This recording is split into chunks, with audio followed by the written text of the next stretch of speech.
right, welcome to week 2. Here we are talking about focus on hunger. I'm Dr. Andrea Christian Parks, and welcome to my channel. I'm glad you're here.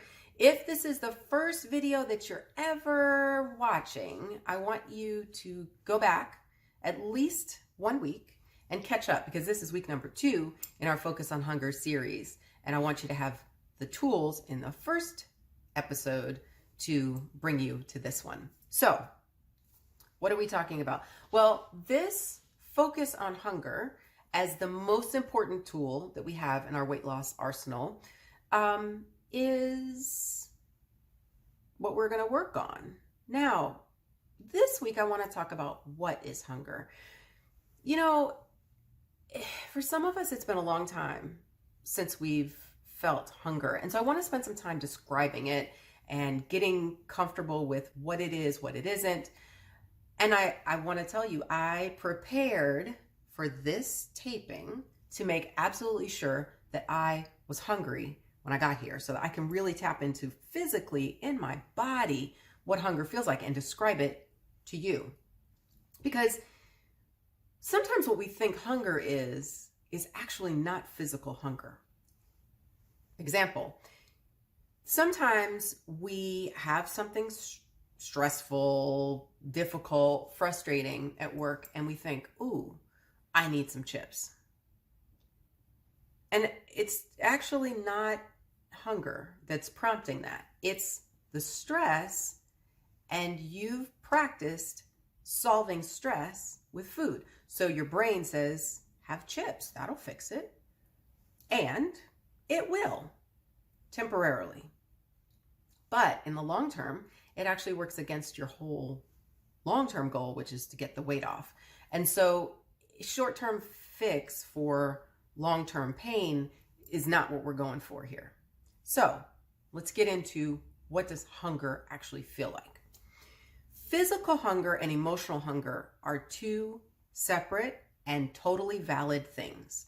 Emotional hunger, I'm going to explain this first because this one you want to watch out for.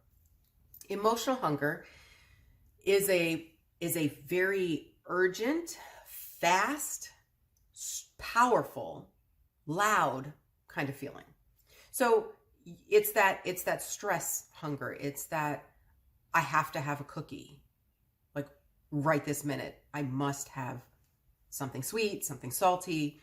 And if I don't get it, it's going to be a problem.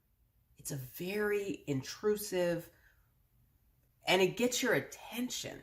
That's the thing. And that's why it works, because emotional hunger is screaming at you, because the emotion that's happening, the stress, the frustration, the irritation, the fatigue, whatever it is, even if it's physical fatigue, the emotions that go with that of feeling, I don't want to do what I'm doing. I just want to go lay down. I'm so tired. I don't know how I'm going to get through this day. And your brain says, have cookies. That'll fix it.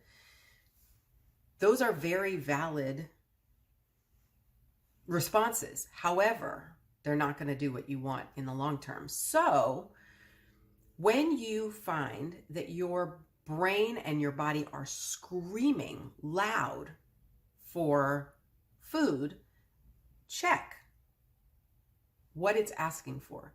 It's almost always something greasy, something salty, something sugary. Your brain almost never will try to solve an emotional hunger with broccoli or a salad or water. Listen, the very first thing, if you're even thinking, I think I'm hungry, first thing you should do, drink water. Almost none of us drink enough water. Some of you all are really, really good about it, but most of us know you need water. Chug down a big glass of water. It's easier to do if it's room temperature, but if you have to have it iced, go for it. Drink the water, get that in your stomach, start letting the body get hydrated. And if it's real, true stomach hunger, it's coming back. But the emotional hunger that's loud, that's screaming for the comfort food, the salty, the sugary, the greasy, almost never is real stomach hunger. And finding out what the feeling is that's pushing for food to solve it is really good work to do. Because when you figure out, oh, I'm stressed, deep breathing might be better than a cookie for both the moment and for your long-term goals. If you're exhausted, okay, that can be tough. But maybe the answer is, okay, tonight when I get home, I'm going to bed early. Or, you know what, I'm working from home. I've got this meeting. I've got an hour in between. I can take a 10, 15, I can lay down and see if I can get a little bit of, a little power nap in. Maybe that's a day that you choose caffeine for, not a lot, so it messes up your sleep the next night, but just a little bit to help you kind of get over that hump. And then, black tea, green tea, good for the brain, give you a little bit of caffeine to get you over that fatigue. But identifying what the feeling is that's pushing you to violate what you really want in your long-term weight loss goal will help you answer the need without food. Okay, so let's get into what does real stomach hunger actually feel like. So stomach hunger is much more subtle. It's actually quieter than emotional hunger. And what will happen is it's like a wave. It's like this ebbing and flowing of the hunger signal. So stomach hunger happens in a particular location. It is under the ribs, sort of left of the middle of your upper belly. And it's this kind of pulling, nagging, gnawing, sort of twisty feeling. It's not painful. It's not miserable. It's just a little uncomfortable. And when it first comes, it comes in this kind of quiet, sort of, I'm a little hungry. You feel this little emptiness, just a little. Now, if you go drink that water, or you're busy in a meeting, or you're working hard at a project or doing something else, you're driving, it'll go away. Your body will take a little bit of your storage, keep it moving, and then 30, 45 minutes later, it'll come back again. And this time it'll be a little louder. So when you are feeling hunger and you're not sure, it's really, really quiet, that I do want you to bypass. Let it go. Drink the water and see what happens. When it comes back a little louder, okay, and you feel like, yeah, no, this is really hunger. I really do feel it. It's in that place right under my ribs, just to the left of center. It's this pulling, nagging. I'm empty. It's been hours since I last ate. And this is hunger.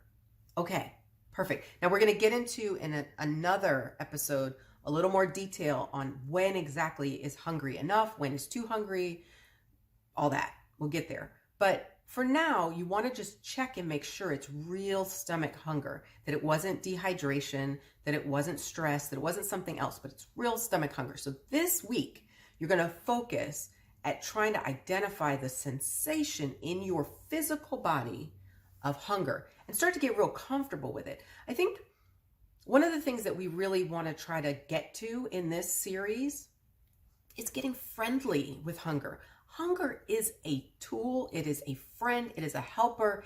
It is the key to weight loss. And so you want to welcome it. And what we've been doing, most of us, for years and years and years, is just pushing it away, trying to get away from it. I don't want it. Oh, it's scary. All the stuff we say when we think we're hungry. Oh, I'm starving. That kind of stuff, it feeds into this thinking that says hunger is terrible. Hunger is bad. Hunger is something to run away from. Let me tell you, if you have kids, learning to feed, like babies cry for hunger. So as soon as they say they're hungry by crying or whatever, you're like constantly trying to, okay, I can feed them. I can feed them. We carry snacks in our bags. You know, the diaper bag always had some emergency food and snacks for the baby because if they got hungry, it was a meltdown was coming. We aren't there anymore. So we don't have to respond to hunger the way we did for our kids, but we start to make hunger an enemy. It's an enemy for us, but we're going to make friends with it because hunger actually is our friend. It's something that is going to help us get where we really, really want to go. So this week, we're just going to get into our physical bodies, try to get out of our head so much, come down into the body and say, where do I feel this hunger? If you feel your hunger up here in your chest and it's just this kind of anxious, tight sort of, it's probably emotional. If you feel it down in that lower rib cage, upper stomach, it's kind of polite, gnawing, quiet, pulling emptiness, that's probably your physical hunger. So start paying attention and really seeing what that is, how it feels, and getting that dialed in so that you can make friends with that. Because that, responding to that signal, when you eat for that signal, now you're going to get weight loss. And then you don't have to be afraid of food anymore because you're only eating for the right reason, the one that serves your body. Okay, now, same reminder as usual, subscribe, hit your notifications, make comments, share, check out the blog, ajourneytowholeness.com, so that you can read, you can have written help for these tips. And I will see you in a week. Now listen, for those of you who've been waiting, I didn't mention this last week, but I'm going to mention it this week. I am getting things tightened up on the digital weight loss course that's coming. And so for those of you who are excited about that, it's still coming. Don't worry. And for those of you who really still want to work with me one-on-one, that option is going to go away when I launch this course. So if you're still really interested in that, send me an email. Email me at drandreachristianparks@gmail.com. Let's set up your hour-long free consultation and let's get that going for you. Because I don't want you to miss out. If really what you want is one-on-one, you and me getting this working, and I will tell you, every single one of my clients has lost weight successfully, doing great, and loving the process. I want to make sure you have that option. If you're waiting for the digital course, it's coming. But I will see you soon, next week. Bye.